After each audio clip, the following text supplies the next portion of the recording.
Okay, good afternoon. I'm James Hildreth, Dean of the College of Biological Sciences at UC Davis, and I'm not quite sure why they asked me to lead this session, but I have a few perspectives to share with you. So the first thing I want to do is give you a little bit about my background so you know where I'm coming from. I was an undergraduate major in chemistry at Harvard. Then I got a Rhodes Scholarship and I went to Oxford and did a PhD in immunology. And having finished a PhD in immunology, I came back to Johns Hopkins School of Medicine and did my MD degree there. And I ended up staying at Hopkins for 25 years as a faculty member. I was also associate dean at Hopkins for graduate studies, and I served on the admissions committee for the medical school for 15 to 20 years. It also happens that most of the kids in my college, all 5,600 of them, most of them are pre-med. So as a dean of the college, I spent a lot of time thinking about students who want to be physicians and go into other areas of medicine.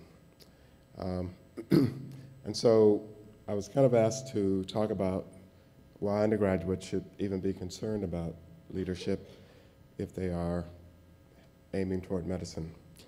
And I think there are a lot of reasons why you should, and I just want to present to you a framework for you to understand why leadership is an intrinsic part of being a physician, whether you're in private practice or part of an academic setting or working for a governmental organization. I think leadership is important in many, many ways. So I looked for some materials to present to you. I didn't do a good job of finding what I wanted, so I put together some things myself. But first I want to make a few important points to put my comments into context. First and foremost is that all physicians work in systems and they're part of organizations. Some of those organizations are very small, so for example, in a private practice setting. Some of them are very large, like a university or like our own university. And also physicians, just because of the inherent trust that people place in them, and there are very few other people in our society who are trusted as much as physicians are, and rightly so. They have a profound impact on patients and other members of the other teams, the medical teams. The other thing that is not trivial is that physicians have a lot higher legal obligation and responsibility than other members of medical teams, and therefore that gives them an intrinsic leadership role to make sure that things are done appropriately and according to policies and laws. And as I said before, physicians are practitioners, but they're also partners, and I believe they're intrinsic leaders because of the things that I've just told you. And the truth of the matter is that our healthcare system is not really a healthcare system, it's a sick care system. We are in the business of taking care of people who are sick, and increasingly what we should be doing is promoting health and doing things to keep people from getting sick in the first place. In my humble opinion, physicians will be the ones who will have to lead this transformation from a system of sick care to a system of health care. So there are a lot of reasons why I think that physicians and students who aspire to be physicians should think about leadership. So if you look sort of forward and think about what future doctors or physicians will be dealing with, there are some very significant things that are on the horizon that I think that by the time you finish your training, you'll have to be dealing with these. The first is healthcare reform. It is not an exaggeration to say that this is the biggest change in healthcare in the United States since Medicare and Medicaid were introduced many, many decades ago. Many more people are going to be seeking out treatment and care. Folks who could not get health insurance before with a pre-existing condition will have it. So it's going to be a very, very profound challenge for our system, such as it is, to accommodate these changes. There's a shortage of physicians, as you probably know, and especially in some areas. There are not enough primary care physicians, for example. And when students graduate from medical school owing hundreds of thousands of dollars in debt, They may choose to be an orthopedic surgeon rather than a pediatrician or primary care doctor to have a reasonable lifestyle and also pay back the money they owe. So that's just one fundamental issue that's related to healthcare reform. There are many, many others. The other thing is that people are living much longer now than they did before. So the population will be significantly older than it is now by the time that many of you are in the fullness of your practice and doing what you do. And then finally, the population will be much more diverse than it currently is. And you can see that demographic changing very rapidly, even as we speak. So these three things are going to converge to make health and healthcare, or sick care, whatever you want to call it, in the United States, profoundly different than it currently is. And leadership in medicine and leadership in even in training future physicians is going to be very important to make sure our system is ready to deal with these changes. I found a framework for leadership that was developed by the National Health Service in England and by the Academy of Royal Medical Colleges in England. And it's all centered around doing what physicians do, which is deliver service to people who need to be taken care of. And there are 5 things that they have as part of their framework. I know you can't read this very well, but we'll talk about these 5 things and then maybe talk about how they might relate to your training as undergraduates getting ready for medical school. The first is, to me, the most important from the perspective of an undergraduate is demonstrating personal qualities. Okay. The second thing is working with others, which is really, really important. Managing services is the third. Improving services is the fourth. And then the final thing, which is really important as well, is setting directions. And I can tell you that I, as a leader, and I've been part of the leadership teams for a long time, these 5 things capture very well a lot of the things that I spend my time thinking about, and a lot of the training I've had as an academic leader. So I know you can't probably read those 5 things, but let me read them for you. So we're going to take these 5 concepts and just talk about a few things related to each of those that I think are important. So at the top there is acting with integrity. And this could not be more important for physicians, as you might imagine. You're being entrusted with the most precious thing that people have, their health, their wellness, their being. And you might imagine that it'd be very easy to take advantage of that by those who do not act with integrity. And that's part of the Hippocratic Oath that we take when we graduate from medical school, pledging to not do harm and take advantage of the trust that our patients have. The second thing you cannot read there is continuing personal development. When you are in a leadership role, there are going to be constant challenges every day, something that challenges your intellect, your physical strength, your patience, your empathy. These things happen all the time. So there's this continual need for self-evaluation and for personal development to be able to deal with the constant changes and challenges that we face. The third thing there, which is really important for undergrads, is managing yourself, okay? When you are a pre-med, as you probably know, it's a very stressful thing. You have no idea how easy it is for you now compared to what it will be. But even in the context of being undergrad, it's really important that you learn to manage yourself. And what I mean by that is, and I think the previous speaker made mention of this, being very honest with yourself, what your abilities are, what your shortcomings are, and then making adjustments to deal with that.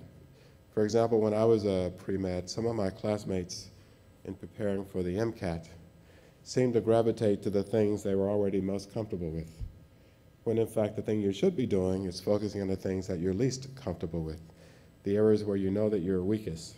But there's some kind of comfort in focusing on things that are easy for you. And that's part of managing yourself, being honest with yourself, always evaluating yourself to see where improvements can be made. And that's what effective leaders do. And that's what effective students do who are aspiring to be physicians or other things. So managing yourself is really, really important. And that last thing there, which you can't read, is actually what I just said, developing self-awareness. Yes, yes, sir. Oh, I'm sorry. I'm trying not to touch this because if I do, I'm afraid this is not my computer, so maybe someone can come and help us.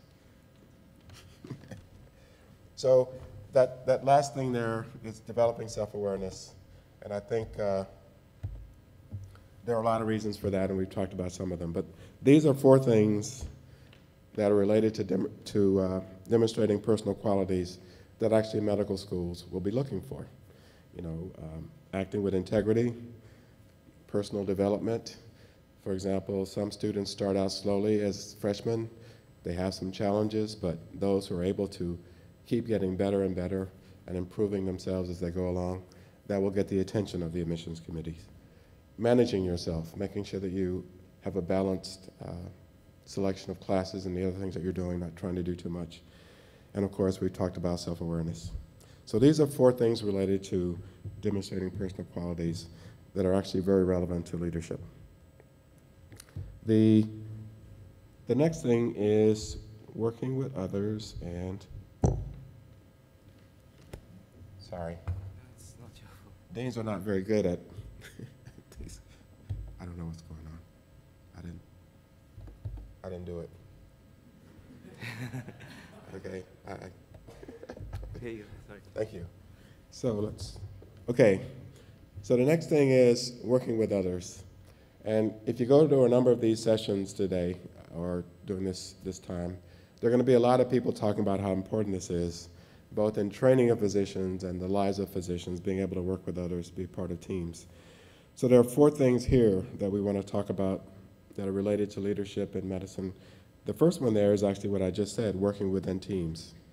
Every physician who takes care of patients is actually part of a team.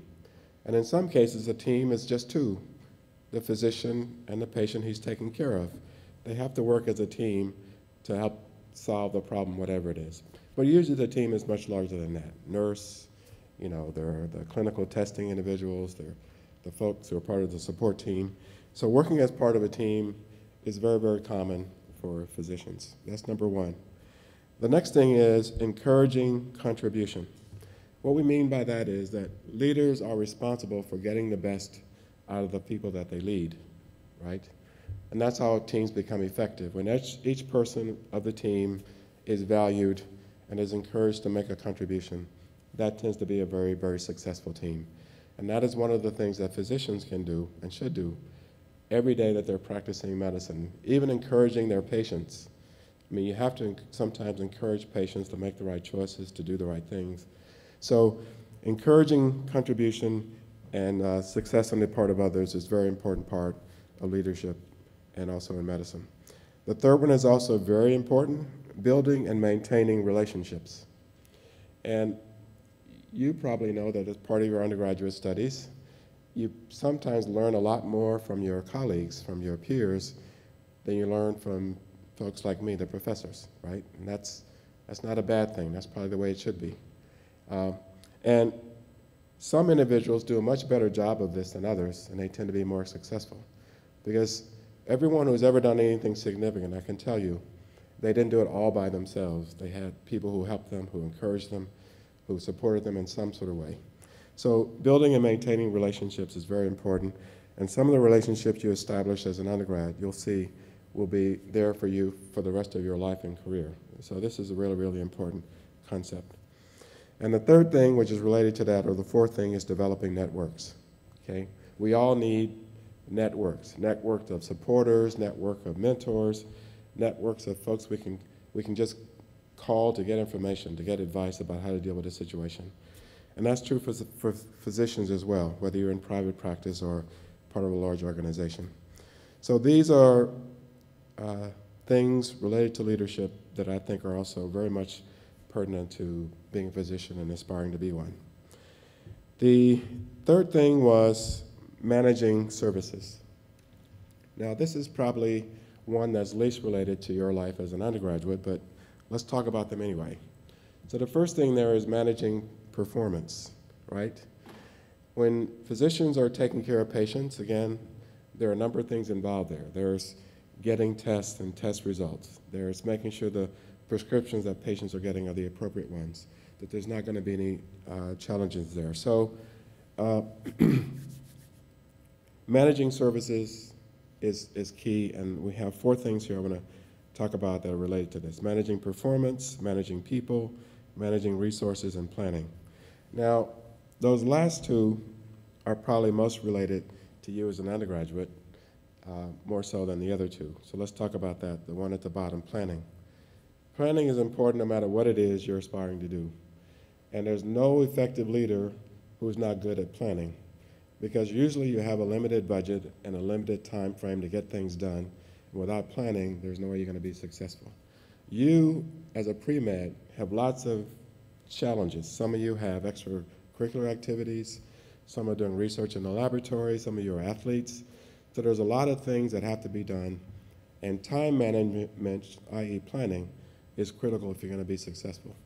And this will be reflected in lots of ways when it comes time to apply to medical school, both in the letters that are written for you on your behalf and your success in being the kind of student you want to be. So planning is really important, and it's something to really think about. Managing resources may not be obvious to you, but you do have resources to manage. The most important one is that we just talked about, your time and what you're going to devote your attention to. A lot of students who are pre-meds think there's a script they can follow to make themselves attractive to admissions committees, and that's probably not correct. I think the previous speaker touched on this, that there are a lot of students who have a GPA greater than 3.8 and MCAT scores greater than 38 who don't get into medical school. That may be a surprise to you. That is because being smart and academically gifted is not enough. Okay, being in medical school and being a physician is much more than that. And so your resources include your talents, what you're good at, right? So I always say that if you have a passion for something, that is really what you should be doing. So if you love music or history or art or whatever, being an undergraduate is one of the few times in your life that you'll be able to dive deeply into this and explore it, right? Because you're going to be a human physiologist for the rest of your life if you're a physician. That's what we are, that's what we do. So maybe one of the resources you could manage are your gifts and your talents and your aspirations and your passions. And I'm always encouraging students to do just that, to pursue what it is you have a passion for while you're an undergraduate. Because once you get into medical school, once you start your life as a physician, then it's going to be very difficult to do that. So that might seem a little bit of a stretch, but I don't think so. Anyway, so your time and your talents are 2 of the resources you really have to think about managing if you want to be successful. It's certainly a part of leadership. The 4th one here, which they talk about, is improving services. And I want to talk about 2 of these because I think they are relevant to your life as students. The one in the middle, which is critically evaluating, okay? We seem to keep coming back to this concept of evaluation. And in this case, the critical evaluation that we as leaders do is very important because things are constantly changing. The context in which we work is constantly changing. That's going to be true for you when you get to medical school and beyond. So this critical evaluation in real time is something that I would encourage you to really think about. You know, I think there are 11,000 or 12,000 medical school seats in the country, and somewhere between 44,000 and 50,000 students are applying for those every year. So that means that 33,000 or 35,000 students are going to be disappointed, at least that time. And so, as the previous speaker said, it's so important to then go back and do a critical evaluation of what those shortcomings were. And this is hard for some people to do because it means being honest with yourself, sometimes brutally honest about even whether or not this is appropriate for you, whether or not this is the thing that you should be pursuing. And we as leaders, we have to do this all the time about ourselves and about the people that we lead, the faculty, the students, etc. but it's really, really important to being successful.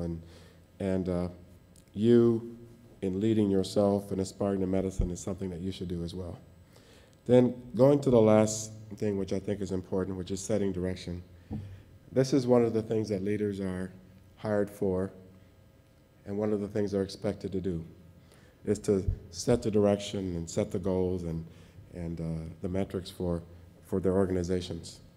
And there are a couple of things here that you should think about as well that I think are important in your context. And that second one is the one I want you to think about, which is making decisions.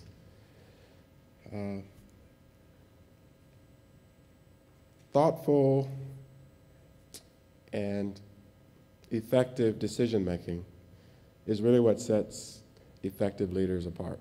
In fact, I think it sets people apart in many settings. Those who can take the available information, think about it critically, and then make the right decision. Okay?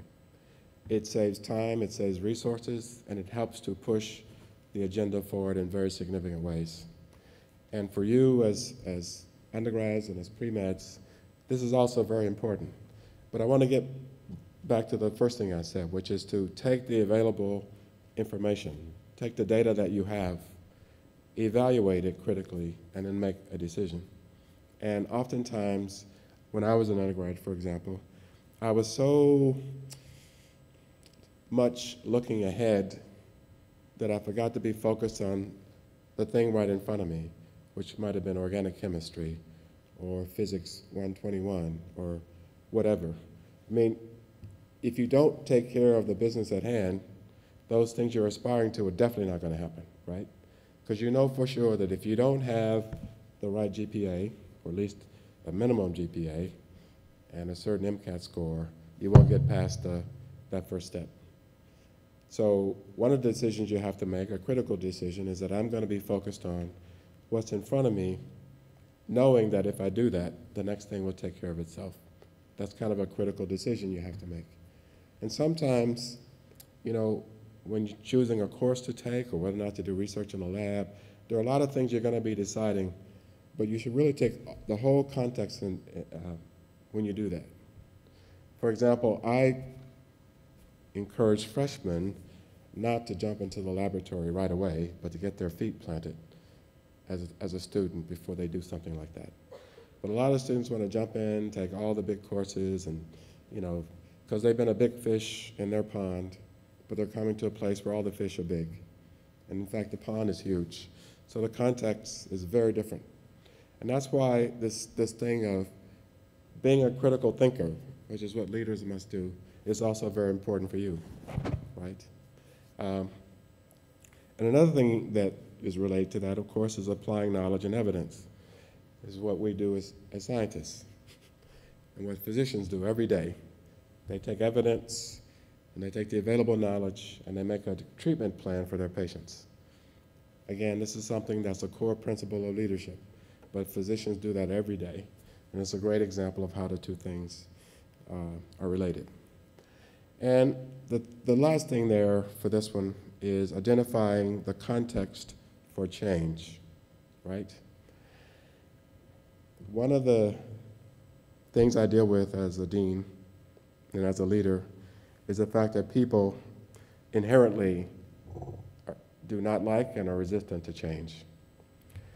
But the truth is that change is inevitable. We all change every day. The context of our lives changes every day, and there's nothing we can do about it. But there's a certain comfort in sameness, or when things are like they've always been. But as I shared with you before I started, the context of medicine and medical practice is changing with the healthcare reform, with the aging population, more diverse population.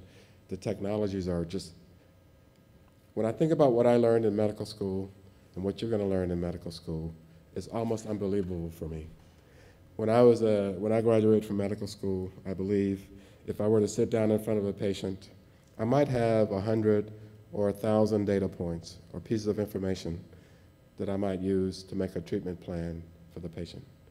By the time you are done with your medical training, and this is not an exaggeration, there are going to be hundreds of thousands of pieces of information related to genes, genotypes and phenotypes, and matching certain drugs to people with certain genetic profiles. It's just going to be unbelievable. So my point is that there's always change, and there also needs to be a willingness and the wisdom to know that things are changing and to be willing to adapt to those changes. Medical schools, for example, are changing the way that they will train you. So that in a lot of places, rather than when I was in medical school, we all learned as individuals. We never interacted with nurses or physician assistants or the pharmacist or the social workers or whatever. But now in many medical schools, including here at UC Davis, medical students are being trained alongside these individuals, recognizing that the context of medical practice is totally different than it used to be.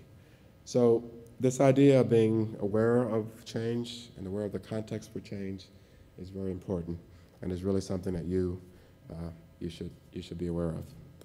So now the question is, we've talked about demonstrating personal qualities, we've talked about working with others, we've talked about managing services, improving services, and very importantly, setting directions.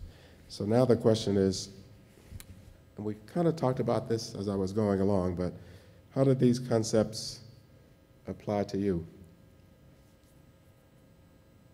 Now you may think that I'm about to give you answers to those questions, but actually I'm about to invite you to give me answers to those questions. So as you think about what we just talked about in the context of leadership, okay, and there are lots of other ways we could have framed this discussion, but I thought these were some things that were pretty apropos. How do these concepts apply to you? Yes, sir. Regarding being a critical evaluator, I can definitely devote more time to my studies as a student before my Did y'all hear that? Devote more time to studies before extracurricular activities. That's a critical evaluation of the context of your life as an undergrad, and a really good decision to make, and one that I would wholeheartedly endorse. Any other thoughts? Yes? I'm in complete agreement. I always look at the ultimate goal, which is maybe medical school, but as you said, focus on what's in front of you, physics or your management streams, devoting time to now. Right. That's right. So, what's your name? Brian has just echoed something I said earlier, which is, this is a gift given to me by one of my pre-med advisors. His name was David Moskowitz, and he was a senior resident at Harvard. And at the time, at Harvard, residents were pre-med advisors to undergrads. It was really wonderful. And Dave Moskowitz is the one who told me this, to focus on what's in front of you and do that very well. And these things that you're aspiring to will take care of themselves. Because I was just so stressed out about getting into medical school. It was literally causing me difficulty doing well in some of my courses and being focused. And so the gift that David gave me was just be focused on the here and now. What's in front of you? What's the task for today? Let me do that the best has ever been done before. And all these other things will fall into place. That was one of the best pieces of advice I ever got. And even now as a leader, I remind myself of that every day, right? I can't be thinking about the next big project I'm going to do. It's kind of in the back of my head, but let me be focused on what I have to do today to get that done. Any other thoughts or, confessions? Or some things you might want us to reflect on or reflect with you on?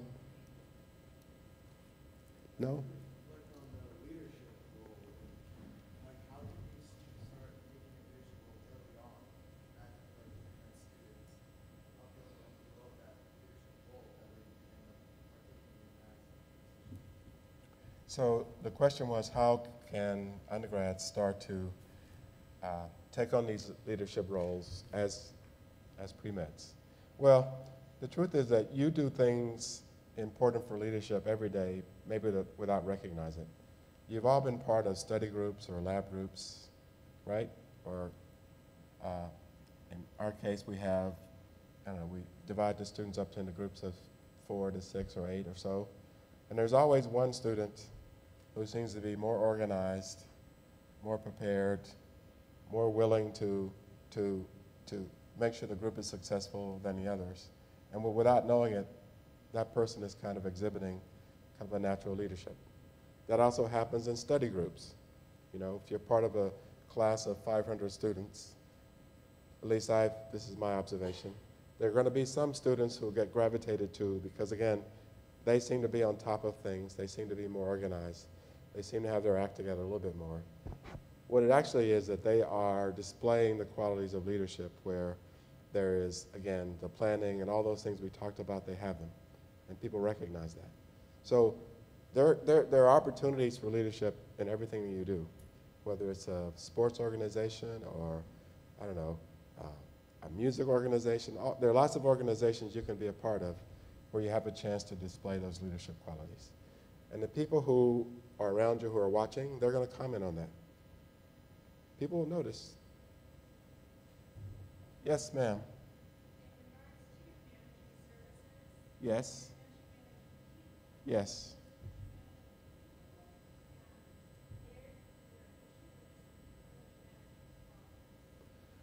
Well, I can tell you as dean, it's both. You know, when people come to see me, it's almost invariably because there's a problem. And if they're coming to see me, it's because it's a problem they are having. And my question to them is always, how would you approach the solution to this problem? To the point that now when people come to talk to me, many of them, they bring a solution. They bring a problem, but they bring a proposed solution, and we use that as a starting point. And you probably also do that with some of your peers, some of your colleagues, when you're having discussions with them. They'll present to you a problem they're having, and you'll ask questions to collect the data, the evidence, and then you start to talk about possible solutions. Physicians do that all the time, right?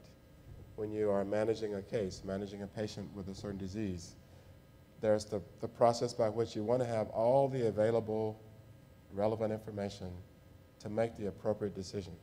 And that's what management is really all about, right? It also takes into account that people are different. You can't apply the same strategy or solution to every person that comes in front of you. Even to patients with the same disease sometimes. It's amazing how differently they will respond to the same treatment plan because people are different. And again, it all comes back to trying your best to have all the relevant or as much of the relevant information as possible. And then critical evaluation, which we've talked about, and making a decision. So it's both managing a problem, but also managing people, where you're taking the context that people are different. Some of us are visual learners, some of us are display other kinds of learning. People are just very different. And to me, that's one of the wonderful things about being in biomedical research and medicine and being a dean is that I get to experience and enjoy all the wonderful variety of persons and people and their problems, and it just makes for a very rewarding life. Any other questions? Yes. Yes.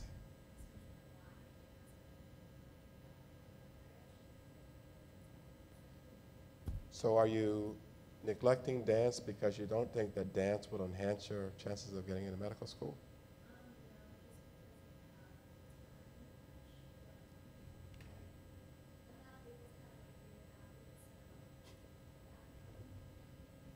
Well, I mean, the thing of it is that once you get into medical school and then start your life as a physician, the time crunch you speak about is still going to be there. In fact, it might be even more so. So under that context of managing yourself, we're all humans and we need to work, but we also need to play. You need to be a whole person. And this is really important for leaders. And anytime you go through leadership training, one of the things that they're going to spend a lot of time telling you about is how important it is to manage yourself physically and emotionally, because you won't be any good to anybody if you don't do that. So if you love dancing and dancing is your outlet, your way of relieving stress or decompressing, for God's sakes, you should do it. In fact, when you get into medical school and when you start dealing with the stresses of being a physician, you might want to put on, I don't know what you dance to, but turn up real loud and let it go. I mean, that would be my advice to you. I love, you know, carpentry and anything having to do with wood and building things, because I get to use a hammer and hit it real hard, and just, it's great. So I still do that. It's really important to have something that lets you decompress and not let that go, because it helps you maintain your integrity as a person, the wholeness of you. It's really important.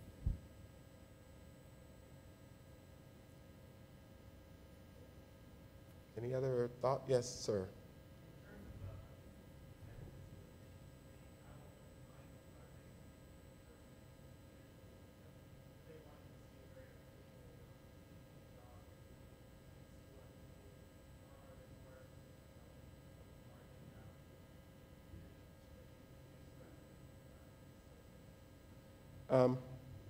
The question was, is it important to have an official leadership role when you apply to medical school? It's always helpful to have as part of your record something where you've demonstrated initiative or passion, or that you're driven, that you can set goals and achieve those goals. And obviously as a leader, those are things that are exemplified there, right? But oftentimes when people write letters for students, they will acknowledge the role of the student in the activity or the organization or the project and talk about the leadership that was displayed.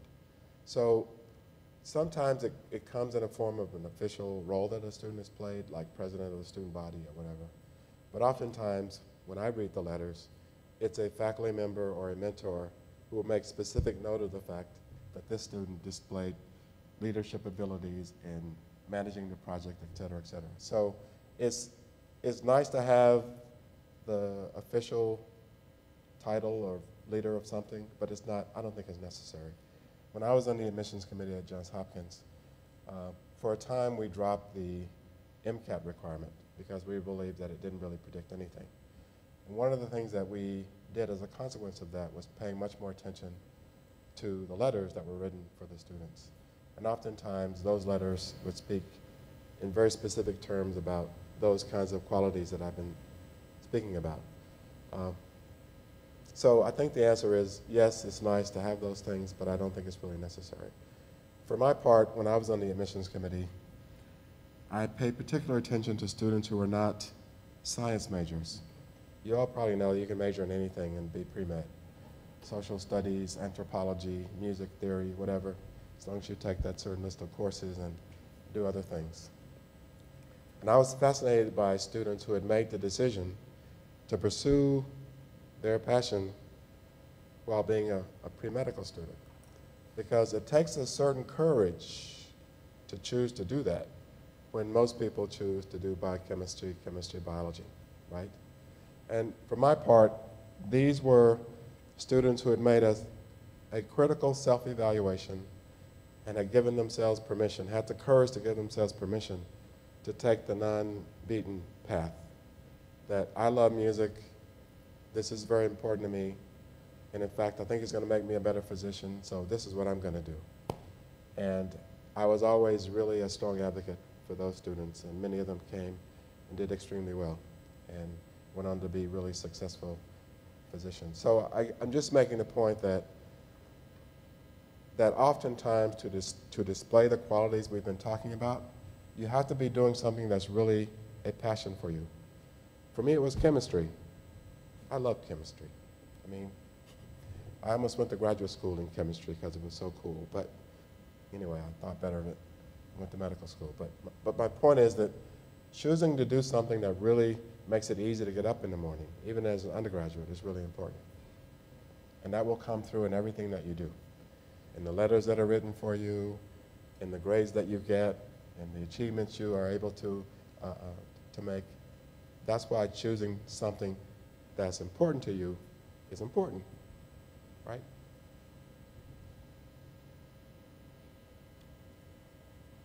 Any other thoughts you'd like to share? Yes, sir. That's a little bit off, but it feels, with the advancements in understanding medicine, with medical education, I feel as if, it's just an imperative, not only but is the quality of education, having the standards of it, I feel as if, I like to focus on things to make sure before I speak up next time, Right, that I thoroughly understand. right. So, I'm just wondering the future of education is this Well, I think the question is the future of medical education going to change to acknowledge the fact that there's much more to teach you than you can possibly learn? And I think where we're headed is that you're going to be laying a foundation to make lifelong learners, right? Because that's what you have to be if you're going to be successful, whether you're a scientist or a physician. You have to be open to being a lifelong learner. Because if you think about human knowledge and what we knew 10 years ago, is an exponential increase just in those few years. And that's going to keep being the case for a long time. So the best we can hope for is to give you a framework to find information, which anybody will be able to do in the new age of electronic media and internet and all that. Then the challenge will be, what do you do with the information once you've found it? How will you evaluate it to make sure it's correct and viable? And then once you've done that, what decisions will you make? How will you use that? We're coming to a point where just in the next year or so, the whole human genome will be available for $100.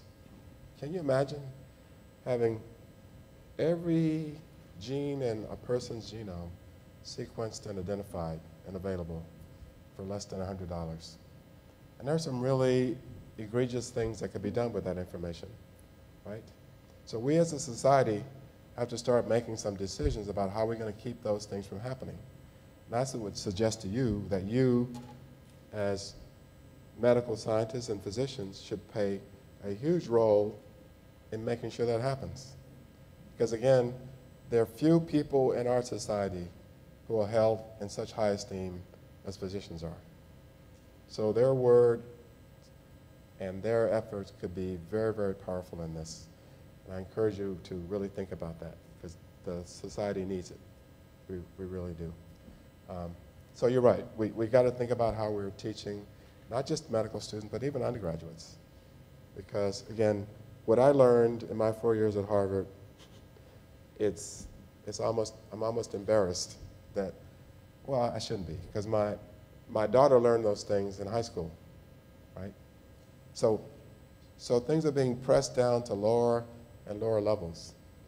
Maybe in a few years, kindergartners are going to be learning how to do DNA sequencing. Who knows? But my point is that things are changing and moving really fast. And you're going to be in a great position to help us make some of those changes that really need to be changed. And I'm really excited for you, and it's going to be a great time to be going into medicine. I guess it always is, but especially now. And so I congratulate you and wish you all the best success, and thank you for your attention. Right on time. That's okay. Sure.